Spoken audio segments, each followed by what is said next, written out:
नमस्कार. कुठल्याही गोष्टीचा उगीचच निष्कारण गर्व करू नये. खाताना घासात आलेला लहानसा खडासुद्धा तोंडातला सगळा घास बाहेर काढण्यास भाग पाडतो. आपले ज्ञान ठरवते काय बोलायचे. आपला दृष्टिकोन ठरवतो कसं बोलायचं.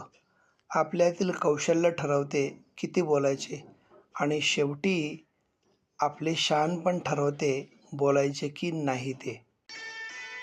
पूर्णविराम म्हणजे शेवट नाही, कारण आपण त्यानंतर नवीन वाक्य लिहू शकतो. त्याचप्रमाणे जीवनात अपयश आले तर तो खरा शेवट नसतो, ती नव्याची सुरुवात असते. जीवनातला खरा आनंद मिळवायचा असेल तर पैशाचा मोह टाळता आला पाहिजे, सौंदर्याचा गर्व टाळता आला पाहिजे, मिळालेला घास झोपडीतही समाधानाने घेता आला पाहिजे आणि श्रीमंतीचा अहंकार टाळता आला पाहिजे. स्वार्थी भावना जीवनाचा निखळ आनंद कधीच घेऊ देत नाही.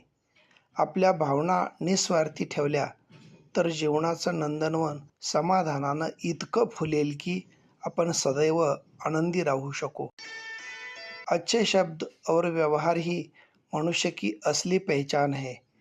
चेहरे और हैसियत का क्या, वो तो आज है कल नहीं. धन्यवाद.